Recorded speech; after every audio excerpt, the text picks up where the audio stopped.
같이 기도하겠습니다. 하나님 아버지, 이 시간 하나님의 말씀 선포될 때에 하나님의 성령으로 운행하여 주셔서 전하는 자나 듣는 자나 한 영이 되게 하시고 그 말씀이 우리 심령 가운데 뿌리 박혀서 하나님의 능력과 하나님의 존중 가운데 매일매일을 살아갈 수 있는 우리의 삶이 되게 도와주옵소서. 살아계신 우리 주 예수 그리스도의 이름 받들어 기도합니다. 아멘. 어떤 부인이 한 모임에 갔는데 거기에 강사가 아주 유머를 막 이야기해서 한참 만에 굉장히 많이 웃었답니다. 그래서 그 유머 중에서 가장 마음에 닿았던 유머가 뭐였냐면 세상에서 가장 차가운 바다는 썰렁해고 가장 따뜻한 바다는 사랑해, 이거였대요. 그래서 평소에 사랑이라는 말을 남편이 그냥 거의 안 하니까 그 말을 듣고 싶었던 겁니다, 부인이. 그래서 집에 가서 아내한테 남편한테 유도 질문을 합니다. 오늘 모임에서 강사가 말했는데 가장 차가운 바다는 썰렁해래요. 그럼 가장 따뜻한 바다는 뭘까요? 엄청 기대하면서 물었는데 남편이 모르겠다라고 그랬어요. 이 답답한 부인이 힌트를 준다고 하면서 크게 말했습니다. 평소에 자기가 나한테 해주고 싶은 말 있잖아요. 그랬더니 남편이 기다렸다든지 이렇게 말했습니다. 아, 열받아. 그랬어요. 애초에 묻지 말 걸 그랬죠. 묻고서 마음에 상처만 받았어요. 이 부부관계라는 게 그래요. 너무나도 다른 환경에서 자랐잖아요. 그래서 너무나도 다른 사람, 다른 생각을 하고 다른 말, 다른 행동, 다른 어떤 이해 이런 걸 가진 두 사람이 같이 하나가 돼서 살아간다라는 거.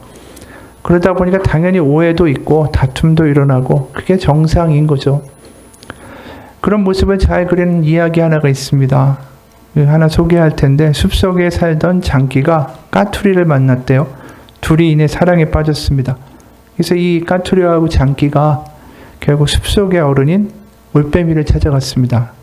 장기가 말했습니다. 저희가 결혼하고자 합니다. 주례를 서주십시오. 그랬더니 이 올빼미가 둘을 빤히 쳐다보더니 이렇게 물었습니다. 둘이 다투어 본 적이 있는가? 장기하고 까투리가 어처구니가 없다라는 표정으로 올빼미를 쳐다봤습니다. 그러면서 장기가 퉁명스럽게 대답합니다. 다투다니요? 우리는 사랑하고 있다니까요. 그러자 올빼미는 고개를 설레설레 흔들면서 말했습니다. 진정으로 한바탕 다툰 일이 있은 다음에 둘이서 다시 오게. 그때 가서 자네들의 결혼 주례를 설 것인지 결정하겠네. 이 까투리가 이 말을 듣고 어이없다라는 표정으로 다투면 헤어지는 거지 결혼을 애초에 왜 합니까? 이렇게 대꾸를 하고 그 둘이 다 숲속으로 날아가 버렸습니다. 그렇게 장기하고 까투리가 떠나간 이후에 곁에서 지켜보던 산비둘기가 올빼미에게 물었대요. 왜 다투어 보고 나서 오라고 합니까? 결혼은 사랑하면 되는 거 아닙니까? 올빼미는 먼 산을 바라보면서 말했습니다. 결혼은 함께 살아가는 것이지 사랑 못지않게 화해할 수 있는 능력이 더 중요하지. 함께 사는데도 사랑이라는 말보다 미안해라는 말이 더 중요하기 때문이야. 이 사랑이라는 게 이런 거죠. 감정적으로만 막 열정으로 하는 것이 아니라 이 다툼과 오해와 그러면서 미안해라는 말로 하나가 돼가는 것. 그러다 보니까 오해도 있고 답답하기도 하고 그러면서 상대방의 아픔도 또 그녀가 또 그 남자가 그렇게 반응할 수밖에 없고 말할 수밖에 없고 생각할 수밖에 없었던 지난 세월의 흔적과 이야기들도 다 끌어안는 게 사랑이라는 거죠. 그러니까 지금의 현재의 당신만을 좋아하는 게 아니라 과거의 당신까지도 끌어안고 살아가는 거, 그게 사랑이라는 거고 그게 부부라는 겁니다. 그래서 현재의 감정에만 치중해서 사랑이라는 것을 규정한다면 너무나도 얄팍하죠. 그 감정이 사라지면 사랑 또한 사라지기 때문에. 이 43년을 초등학교 교사 그리고 교장으로 봉직하고 은퇴한 나태주 시인이라는 분이 있습니다. 이분이 너무 그러지 마셔요 하나님이라는 시를 지었는데 내용이 이렇습니다. 너무 섭섭하게 그러지 마셔요 하나님. 저에게가 아니에요. 저의 아내 되는 여자에게 그렇게 하지 말라 달라는 말씀이에요. 이 여자는 젊어서부터 병과 함께 약과 함께 산 여자예요. 세상에 대한 꿈도 없고 그 어떤 사람보다도 죄를 안 만든 여자예요. 신발장에 구두도 많지 않은 여자고요. 한 남자 아내로서 그림자로 살았고 두 아이의 엄마로서 울면서 기도하는 능력밖에 없었던 여자이지요. 자기 이름으로 꽃밭 한 평, 전밭 한 떼기 가지지 않은 여자예요. 남편 되는 사람이 운전할 줄 모르고 숙맥이라서 언제나 버스만 타고 다닌 여자예요. 너무 그러지 마시어요. 가난한 자의 기도를 들어주시는 하나님, 저의 아내 되는 사람에게 너무 섭섭하게 하지 마시어요.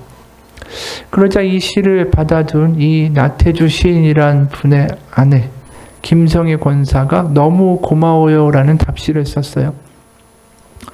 남편의 병상 밑에서 잠을 청하며 사랑의 낮은 자리를 깨우쳐 주신 하나님, 이제는 저희를 다시는 아프게 하지 마시어요. 우리가 모르는 우리의 죄로 한 번의 고통이 더 남아있다면, 그게 피할 수 없는 우리의 것이라면 이제는 제가 병상에 누울게요. 하나님, 저 남자는 젊어서부터 분필과 함께 몽땅 연필과 함께 산 시골 초등학교 학생이었어요. 시에 대한 꿈 하나만으로 염소와 노을과 풀꽃만 욕심내온 남자예요. 시 외의 것으로는 화를 내지 않는 사람이에요. 책꽂이에 경영이니 주식이니 돈 버는 책은 하나도 없는 남자고요. 제일 아끼는 거라고는 제자가 선물한 만년필과 그간 받은 편지들과 외갓집에 대한 추억뿐이에요. 한 여자 남편으로 토방처럼 배고프게 살아왔고 두 아이 아빠로서 우는 모습 숨기는 능력밖에 없었던 남자지요. 공주 금강의 아름다운 물결과 금악동 뒷산의 푸른 그늘만이 재산인 사람이에요. 운전조차 할 줄 몰라 언제나 버스를 타고 다닌 남자예요. 승용차라도 얻어 탄 날이면 꼭 그 사람 큰덕 봤다고 먼 산 보던 사람이에요.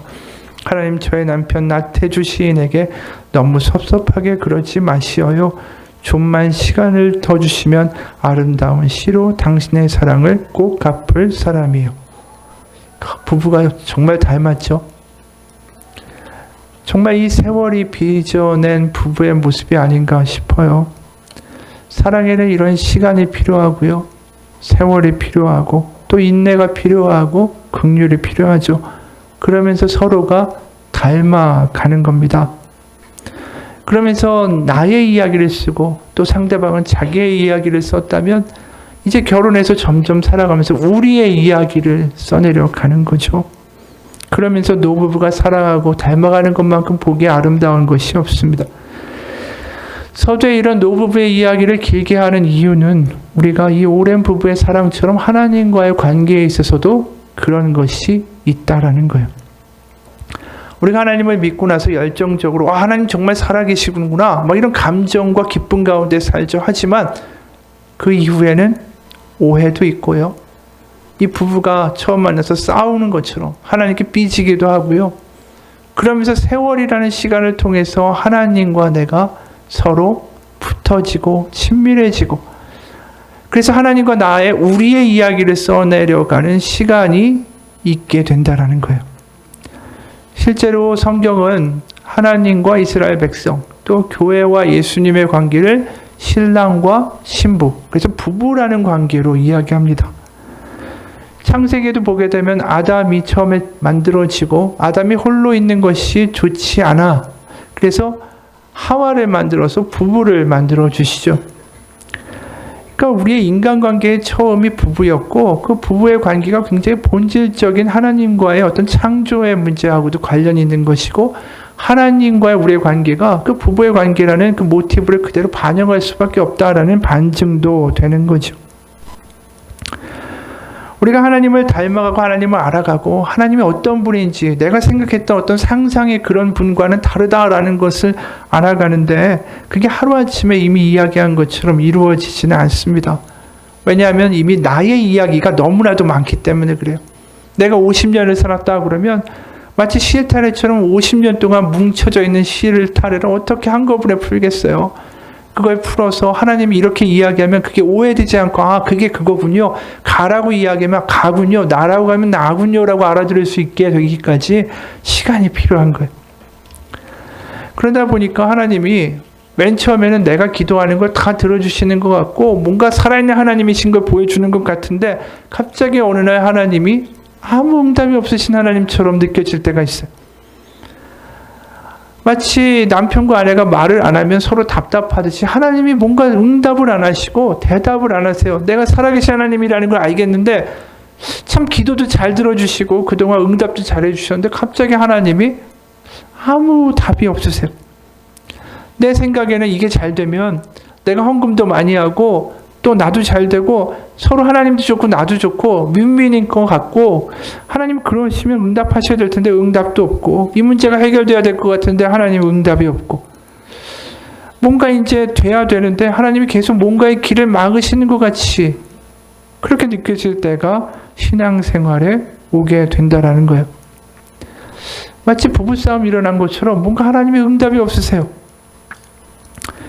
아까 그 올빼미가 이런 얘기를 했습니다. 진정으로 한바탕 다툰 일이 있은 다음에 둘이서 다시 오게. 그때 가서 자네들의 결혼 주례를 설 것인지 결정하겠네. 이게 부부 사이에만 나타나는 게 아니에요. 하나님은 내가 아는 하나님은 이렇게 하셔야 되는데 지금쯤이면 뭔가 와야 되는데 아닌 거예요. 내가 아는 하나님이 맞나? 내가 사랑하는 분이 맞나? 아니면 반대로 나를 사랑한다고 하는 분이 맞나? 어떻게 이럴 수가 있나? 그 세월이 넘어가칠 때 마치 노부부의 사랑처럼 또 다른 신앙의 단계로 넘어가게 된다라는 거죠. 실제로 어느 선교사님이 이런 일을 겪었대요. 나는 아내가 아기를 낳기 전과 그 후 3개월 동안 꼬박 집안일만 해서 아이와 아내를 돌봐야만 했다. 그 일을 익숙해지면서 주부 습진이 뭔지, 왜 고무장갑이 필요한지를 처음으로 알게 됐다. 아이들과 가까워질 수 있는 이 기간을 그래 기쁨으로 지내야지 다짐도 했다. 그런데 집안일이라는 게 하루 종일 해도 티도 안 나고 그리고 막상 반복되는 하루 일과로 지쳐서 몸도 무거워지고 그런 감정도 영혼도 무거워진 것 같은 느낌을 지울 수가 없었다. 그래서 기껏해야 막내 아이를 재우면서 기도하는 게 그날 내 기도의 전부가 된 날도 있었다. 그런 나를 자책하면서 이런 질문이 솟아오르곤 했다. 하나님, 제가 지금 잘 가고 있는 건가요? 제가 이렇게 시간을 허비해도 좋은 건가요? 제가 꽁꽁 묶여버린 느낌입니다. 하나님 지금 손해보시는 거 아니세요? 제가 한창 일할 시기에 이대로 썩어버리고 있는 느낌이 듭니다. 글을 쓸 일도 많은데 손 놓고 있고요. 집회와 사역 준비도 못하고 있습니다. 정말 큰 집회에 가서 말씀을 전한다면 훨씬 많은 사람들이 도전을 받고 하나님의 선한 영향을 받을 수 있을 텐데 하나님 왜 저를 이런 환경 가운데 묶어두십니까? 근데 하나님이 묵묵부답이셨대요. 마치 이렇게 말씀하시는 것 같았답니다. 너한테 필요한 일이란다. 이 시간을 잘 이기면서 또 누리는 법을 배우려무나. 우리에게는 그렇게 벽에 부딪혀서 아무것도 못 나가는 것 같은 그러한 한 자리에 머물러 있는 것 같은 시간이 있을 수가 있다라는 거죠. 근데 이분이 이제 하는 이야기는 뭐냐 하면 그 상황들 모두가 나중에 돌이켜보면 내가 하나님을 끌어들이는 게 아니라 하나님께 내가 맞추어져서 조율되는 하나님의 인도하심의 시간이었다라고 고백한다라는 겁니다. 우리가 하나님을 믿는 것은 항상 윈윈이었으면 좋겠어요. 나도 잘 되고 하나님도 덕 보시면 좋지 않습니까? 그런데 때로는 그게 안 된다라는 거죠. 그러한 이 상황이 가장 잘 나타나는 게 바로 이 사울 왕의 이야기예요. 우리가 사울 왕의 이야기를 좀 인생의 전체를 한번 살펴보면서 하나님이 이 사울이라는 왕에 대해서 어떻게 대응하셨고 또 어떻게 이런 노부부의 관계처럼 그 이야기들을 바꿔나가시는가 한번 살펴보기 원합니다.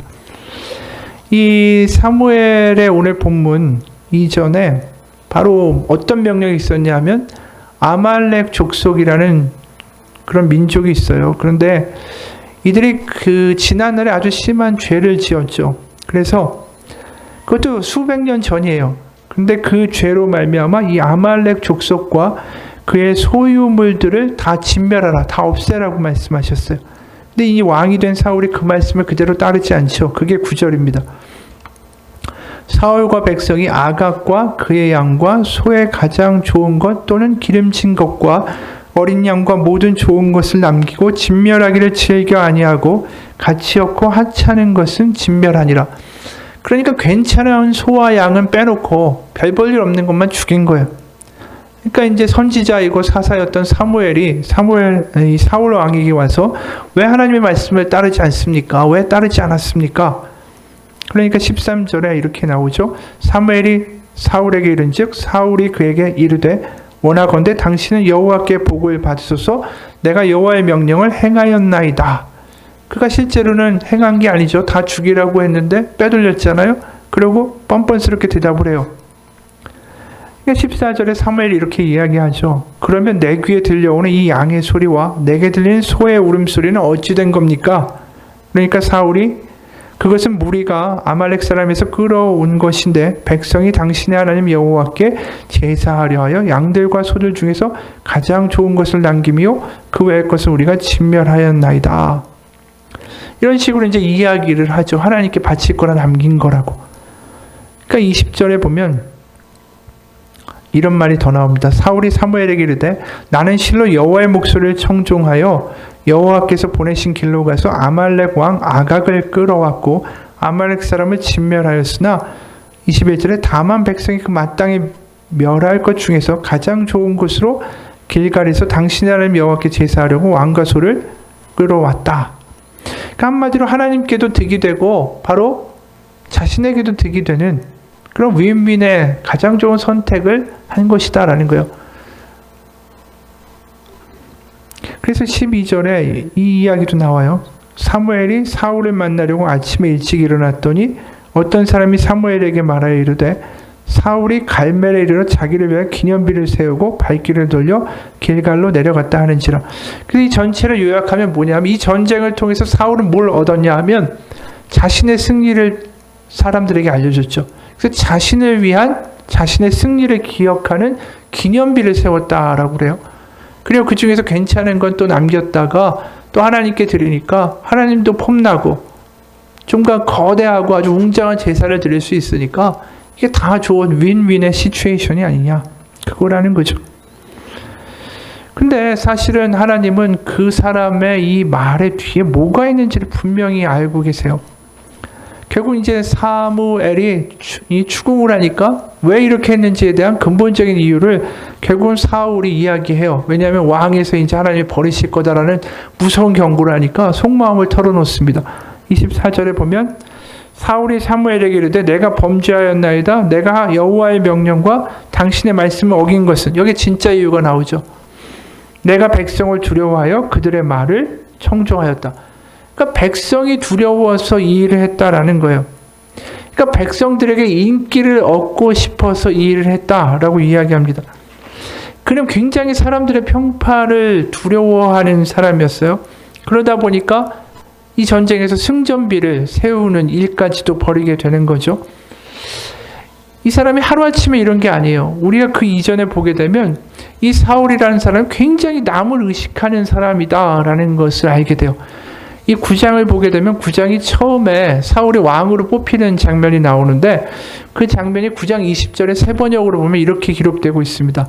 사흘 전에 잃어버린 암나귀들은 이미 찾았으니 그것은 걱정하지 마십시오. 지금 이 말은 누구의 말이냐면 사무엘이 사울에게 하는 말이에요. 지금 온 이스라엘의 사람들의 기대가 누구에게 걸려 있는지 아십니까? 바로 그대와 그대 아버지의 온 집안입니다. 이 대단한 말을 하는 거죠. 그 당시에 리더 있고 하나님의 말씀을 직접 들을 수 있다라는 사무엘이 사울한테 이런 이야기를 한 거예요. 온 이스라엘의 기대가 당신과 당신 집에 걸려 있습니다. 그랬더니 21절에 사울이 대답하였다. 저는 이스라엘 지파들 중에서도 가장 작은 베냐민 지파 사람이 아닙니까? 그리고 저의 가족은 베냐민 지파의 모든 가족 중에서도 가장 보잘것없는 어찌 저에게 그런 말씀하십니까? 그러니까 자신은 그 베냐민 지파, 가장 작은 지파 중에도 가장 작은 사람이다. 그 말을 다른 말로 하면 세상에서 무시당하는 사람이라는 거예요. 무시당하는 집안이고, 이 말로만 이런 게 아니에요. 실제로 사무엘이 이제 사울을 왕으로 세우겠다. 그게 10장이에요. 그가 어떻게 했냐면 왕으로 세우겠다 하니까 도망가서 숨어버립니다. 그게 10장 21절 이하에 나와요. 사무엘이 베냐민 지파를 각 집안별로 앞으로 나오게 하니 마드리의 집안이 뽑혔고 마드리의 집안 남자들이 앞으로 나오게 하니 기스의 아들 사울이 뽑혔다. 사람들이 그를 찾았지만 보이지 않았다. 왕으로 분명히 뽑혔는데 보이지가 않는 거예요. 그래서 사람들이 다시 주님께 여쭤보았다. 그 사람이 여기 와 있습니까? 주님께서 대답하셨다. 그는 짐짝 사이에 숨어 있다. 사람들이 달려가 거기서 그를 데리고 나왔다. 그러니까 애초에 열등감이 굉장한 사람이죠. 남을 의식하는 거가 굉장히 습관이 된 사람이에요. 근데 이렇게 소극적이고 열등감이 있는 사람을 뽑아놓으니까 어떤 일이 또 벌어지냐면 10장 27절에 많은 사람들이 이 사람을 왕으로 뽑은 것은 하나님의 뜻이니까 환영하지만 그 중에 반대하는 사람들이 나오게 마련이죠. 그러나 몇몇 불량배들은 이런 사람이 어떻게 우리를 구할 수 있겠느냐 하고 떠들면서 그를 업신여기고 그에게 예물도 바치지 않았다. 그러나 사울은 못 들은 척 하였다. 당당히 말도 못해요. 이제 왕이 됐고 백성의 다수가 박수치면서 이제 당신은 우리의 왕입니다 그랬는데도 대놓고 무시하는 사람들 뭐라고 말할 수 있는 용기도 없어요. 그냥 그 말에 상처받고 넘긴 거예요. 당연히 사울이 다른 사람의 눈치를 왕이 돼도 볼 수밖에 없죠. 13장에 또 나와요. 우리가 읽은 건 15장이죠. 바로 13장에 보면 이런 일이 발생해요. 그러니까 막상 왕이 돼서 2년이 지났습니다. 이제 블레셋이라고 이스라엘을 늘 괴롭히던 민족과 이제 전쟁을 치르게 돼요. 근데 상대방이 굉장히 막강합니다. 그 부대가 전차만 3만 명이고 기마 부대가 6천 명에 그 보병은 셀 수 없이 많아요. 그러니까 사울이 마음이 급해지죠. 이게 7일이 지나서 계속 기다리는 거예요. 누구를? 사무엘을. 왜냐하면 제사를 드리고 번제를 드리고 그래야 전쟁에 나가는데 지금 7일이 지나도 사무엘이 안 오니까 사기도 꺾이죠. 상대방은 많죠. 이제 슬슬 도망가는 사람들이 생기기 시작하는 거예요. 그러니까 이 사울의 마음이 불안해지니까 이 사람들의 눈치도 보이고 심정의 압박을 느끼니까 무슨 짓을 하냐면 자기가 제사장도 아니고 사사도 아니고 선지자도 아닌데 그냥 나서가지고 번제를 드려버려요. 그게 10절과 14절입니다. 13장에 나오는 번제 드리기를 마치자. 번제를 드려버린 거예요. 사무엘이 온지라 사울이 나가 맞으며 무난함에 사무엘이 이르되 왕이 행하신 것이 무엇이냐 하니 사울이 이르되 백성은 내게서 흩어지고 당신은 정한 날 안에 오지 아니하고 블레셋 사람은 믹마스에 모였음을 내가 보았으므로 이에 내가 이르기를 블레셋 사람들이 나를 치러 길갈로 내려오겠거늘 내가 여호와께 은혜를 간구하지 못하였다 하고 부득이하여 번제를 드렸나이다 하니라. 사무엘이 사울에게 이르되 왕이 망령되이 행하였도다. 왕이 왕의 하나님 여호와께서 왕에게 내리신 명령을 지키지 아니하였도다. 그리하였다면 여호와께서 이스라엘 위에 왕의 나라를 영원히 세우셨을 것이거늘 지금은 왕의 나라가 길지 못할 것이라.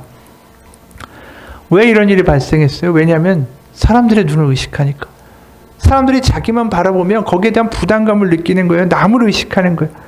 그러다 보니까 지금 제사라는 것도 하나의 어떤 형식적인 절차가 돼버린 거예요. 빨리 하고 빨리 어떻게 수습해버리고 이런 사람이니까 15장에서도 백성들이 두려우니까 뭘 한다고요? 좋은 양과 소는 뒤로 싹 사람들이 이거 죽이기 아깝다고 하니까 싹 빼놨다가 사무엘이 오니까 이거 하나님께 드리는 거고 자신은 승리했으니까 승전의 기념비를 세우고 왕의 치적을 딱 내세우는 그런 짓을 하는 거죠.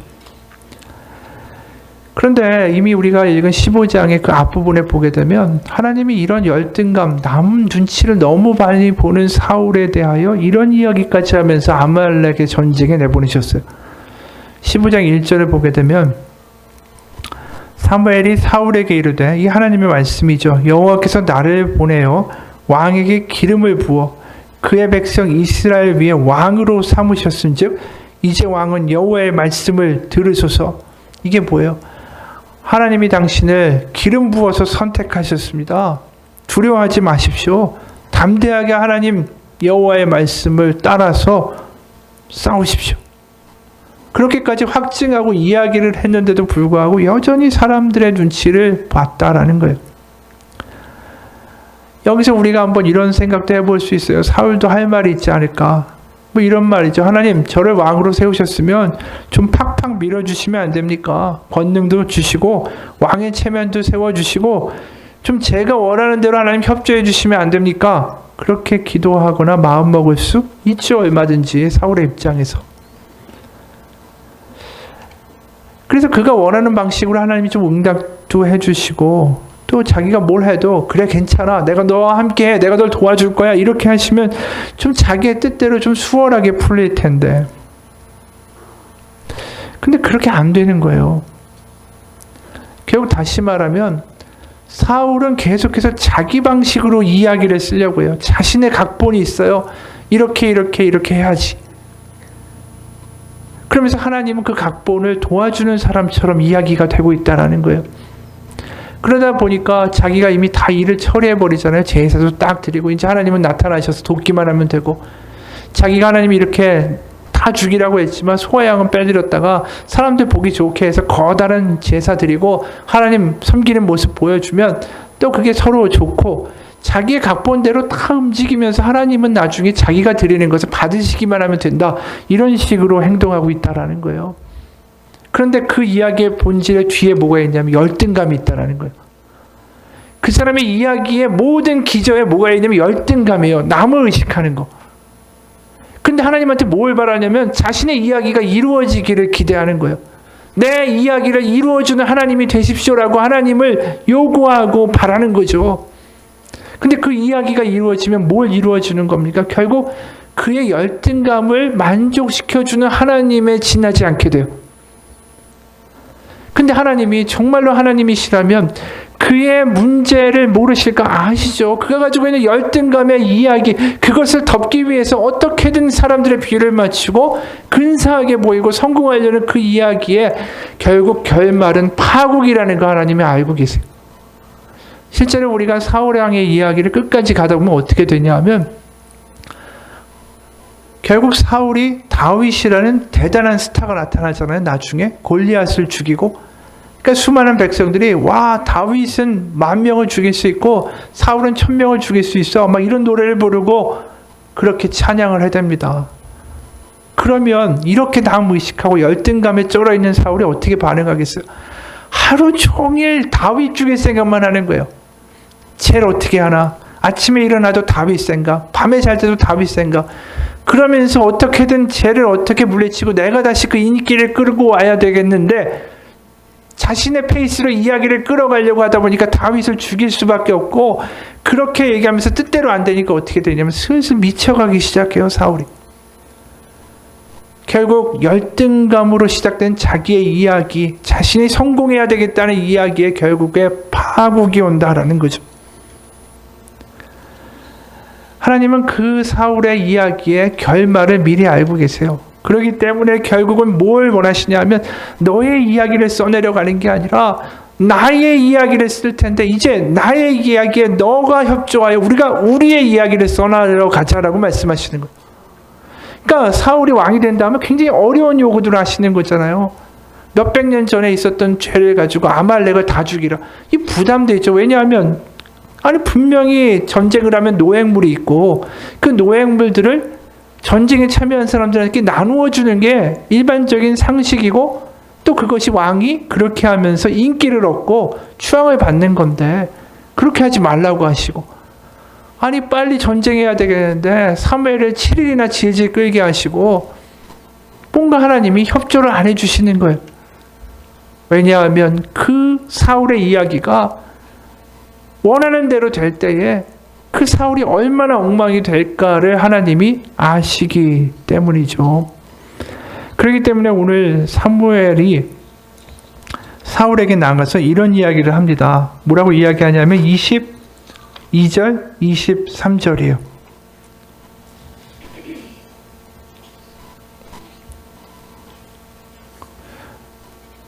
사무엘이 이르되 여호와께서 번제와 다른 제사를 그의 목소리를 청종하는 것을 좋아하신 같이 좋아하시겠나이까? 순종이 제사보다 낫고 듣는 것이 순양의 기름보다 나으니, 이는 거역하는 것은 점치는 죄와 같고 완고한 것은 사신 우상에게 절하는 죄와 같음이라. 이 하나님이 굉장히 정확하게 지적을 하셨어요.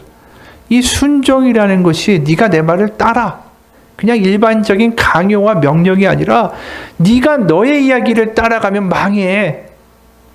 그래서 내가 너에게 이제 이 나라 이스라엘을 위해서 너와 나의 우리의 이야기를 이 나라를 위해서 써가자.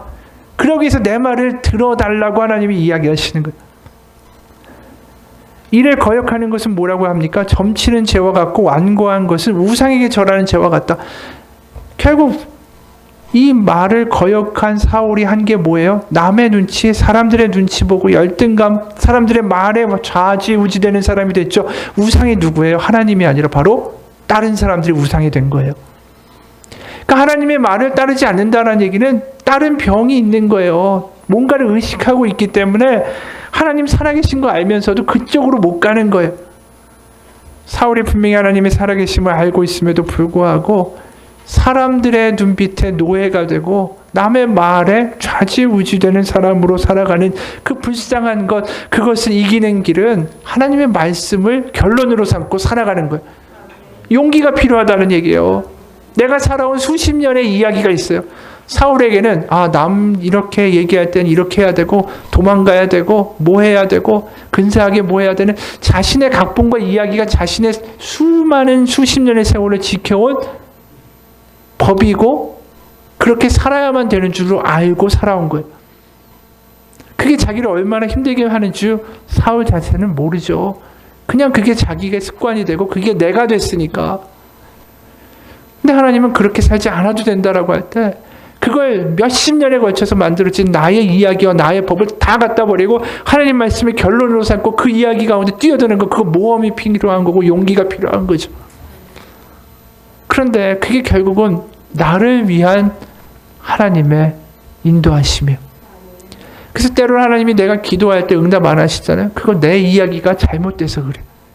내가 쓰고 있는 각본이 엉터리라 그랬어요. 내가 그 각본들 하나님 응답하시죠. 결국은 망해요, 내가. 하나님이 그걸 알기 때문에 때로는 응답 안 하시고 때로는 묵묵부답이신 것. 그러면서 하나님이 말씀하시죠. 내 말을 따르라. 네가 나와 함께 하여 바로 우리가 바로 너의 가정 가운데 새로운 일을 행하고 너의 일터 가운데 새로운 일을 행하고 너의 교회 가운데 새 생명을 붓는 일을 하게 되리라. 그러니까 하나님이 나보다 훨씬 더 놀라운 계획과 이야기를 써내려 가시려고 해요. 누굴 위해? 나를 위해, 우리의 가정을 위해, 우리의 신앙 공동체를 위해. 그럼 내가 할 일은 뭡니까? 나의 이야기를 포기하는 거예요. 나의 각본을 포기하는 거예요. 이렇게 되면 내가 망하겠지. 이렇게 하면 내가 불안해. 이렇게 하면 어떻게 되지? 자꾸만 내가 소설 쓰는 짓을 하지 말자라는 거예요. 우리가 스스로 작가잖아요. 작가. 내 삶에 대해서 이렇게 되면 어떻게 되고. 그런 짓을 하지 않고 하나님의 말씀을 결론으로 삼고 그 말씀에 따라갈 때에 그때 하나님의 이야기가 내 삶에서 놀랍게 새롭게 써내려져 간다라는 겁니다. 그게 자유고 그게 담대함이고 그게 하나님이 주시는 평강이에요. 왜? 내가 하나님의 말씀을 따르면 결국 그 이야기를 끝까지 써내려 가실 책임지실 분은 내가 아니라 하나님이시니까.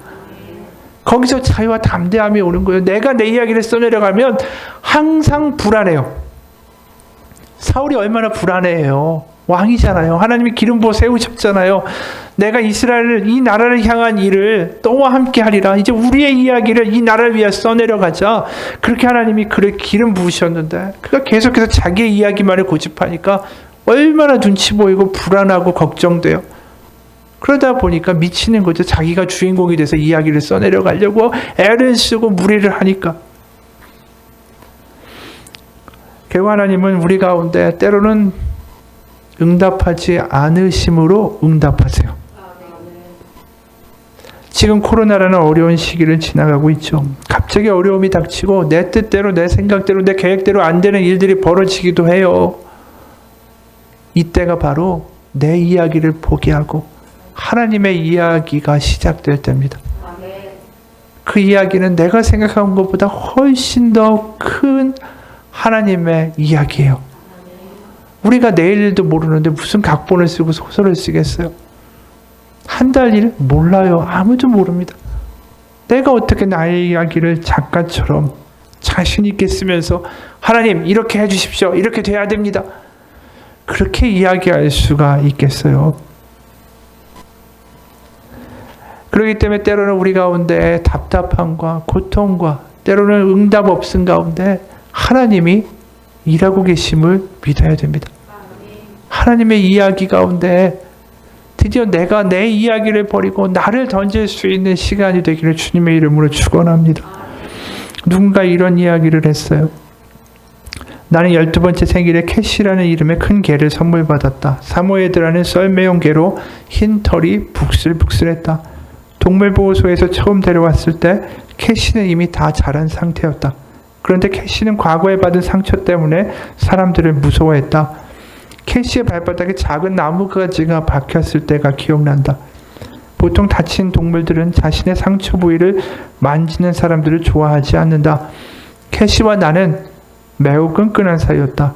하지만 발에 박힌 나뭇가지를 뽑아주려고 손을 뻗을 때마다 캐시는 발을 빼고 다리를 쩔뚝거리며 나를 피하곤 했다.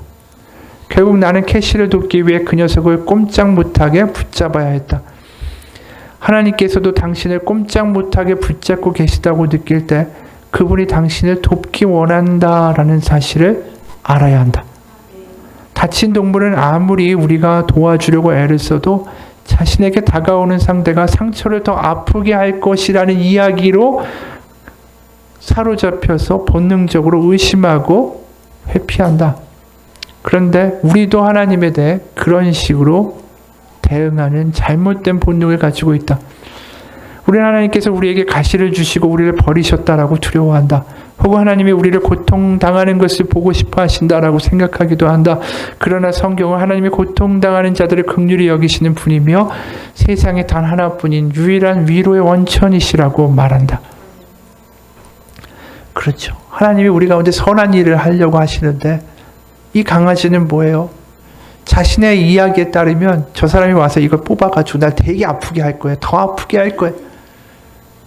하지만 그 주인의 입장은 뭡니까? 그걸 뽑아야만 그가 자유롭게 되니까. 내가 쓰는 이야기는 너무나도 답답해요. 내 시각에서. 하나님께 우리를 내어드릴 수 있고 하나님께서 우리의 가정 가운데 새 일을 행하시고 우리의 일터 가운데 새 일을 행하시고 우리 교회에 새 일을 행하시려면 나의 이야기를 포기해야 돼요. 내가 주인 되고자 하는 이야기를 포기해야 됩니다. 집에 가서 얼마나 사람들이 부부 가운데 갈등이 일어나는 이유가 뭐예요? 내가 나의 이야기를 고집하는 거잖아요. 아내는 아니면 남편은 내가 쓰는 각본의 출연자일 뿐이에요.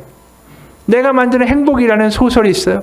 근사한 집에 토끼 같은 아이들과 말을 잘 듣고 주말 되면 어디에 가서 아름다운 캠핑을 하고 내가 쓴 근사한 이야기가 있는데 협조를 안 해줘요.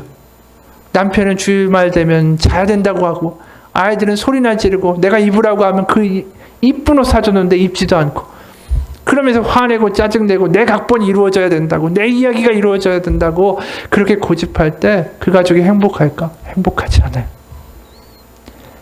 결국 부부도 자신의 이야기만 고집하는 사람들이 서로 부딪혀 있으면 결국 이혼하는 거예요. 왜냐하면 내가 주인공이고 너는 거기에 그냥 출연자고 보조자일 뿐이야. 이렇게 이야기하는데 어떻게 그 관계가 유지되겠어요? 하나님의 관계도 마찬가지예요. 나의 이야기를 고집하면 결국 하나님이 어느 순간에 딱 멈춰버리세요. 처음엔 내가 살아있다는 걸 보여주시기 위해서 내가 기도할 때 응답해 주시기도 해요. 정말로 살아계시는구나. 근데 딱 지나면 어느 순간에 하나님이 갑자기 응답 안 하시는구나. 그렇게 느껴질 때가 있어요. 그때 바로 내 이야기를 포기해야 되는구나. 하나님이 새 이야기를 시작하시는구나. 하나님의 말씀에 순종해야겠구나. 내게 들리는 그 말씀이 우연이 아니구나. 그걸 한번 따라서 그대로 반응해 볼 때 하나님의 새로운 계기가 시작될 거구나. 그게 응답이에요. 왜냐하면 하나님은 우리를 포기하시지 않으니까. 바로 아까 얘기했죠. 신랑과 신부의 관계로 교회와 예수님, 하나님과 이스라엘, 또 하나님과 우리의 관계가 맺어져 있어요. 그 결혼이라는 게 그냥 하는 것이 아니라 바로 예수 그리스도를 십자가에 못 박아 죽이심으로 우리 가운데 이루어 놓으신 거예요. 세상에는 결혼 반지 뺐다가 얼마든지 빼버릴 수 있지만 하나님이 주시는 결혼의 증거는 뭡니까? 바로 저 십자가예요. 바로 내가 너희를 절대 포기하지 않고 설사 내가 응답하지 않는다 할지라도 너를 향한 선한 계획을 가지고 있음을 믿으라라는 거죠. 그래서 우리가 너와 내가 새로운 일을 만들어 보자. 과거의 너의 이야기가 아니라 이제 새로운 일을 내가 너희 가정과 일터와 교회 가운데 행하리라.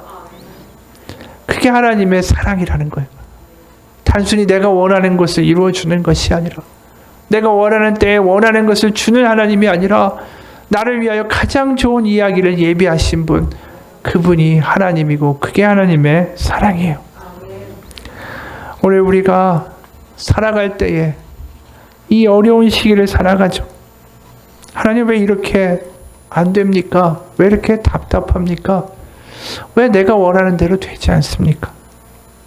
그럴 때 다시 한번 하나님께 나아가 기도하기를 원합니다. 하나님, 제가 하나님께 순종하기 원합니다. 하나님께서 저의 인생의 새로운 이야기를 시작하시기 원합니다. 하나님의 길을 보여주시고 이제 저의 이야기를 내려놓습니다. 주님 말씀하옵소서. 제가 따르겠습니다. 이 기도가 얼마나 대단한 기도인지 해보면 분명히 알게 될 것입니다. 그게 하나님이 우리를 사랑하시기 때문입니다. 같이 기도하겠습니다. 하나님 아버지, 우리는 사랑을 오해합니다. 내가 원하는 것이 이루어지면 사랑이고 내가 원하는 것이 이루어지지 않으면 사랑이 아니라고 이야기합니다. 하지만 진정한 사랑은 원하는 것이 이루어지는 것이 아니라 우리가 자유케 되고 하나님 가운데 평강케 되고 하나님 가운데 담대해지는 선물을 주시는 것이 하나님의 사랑입니다. 나의 이야기를 이루기 위해 전전긍긍하는 믿음이 아니라 하나님의 이야기 가운데, 그 커다란 하나님의 경륜의 이야기 가운데, 사랑의 이야기 가운데 우리를 던져볼 수 있는 순종의 사람, 용기 있는 사람, 믿음의 사람이 되게 하여 주옵소서. 이 어렵고 하나님 응답 없으시다면 하나님 말씀하여 주옵소서. 제가 듣겠습니다. 제가 따르겠습니다. 저의 가족과 일터와 직장과 교회 가운데 하나님의 이야기를 써내려가 주옵소서. 간절한 기도로 아버지 앞에 나아가 하나님께서 이루어 가시는, 하나님이 앞서 가시는 놀라운 일들을 목격하는 우리의 삶이 되게 하여 주옵소서. 살아계신 우리 주 예수 그리스도의 이름 받들어 기도합니다. 아멘. 우리 같이 헌금하고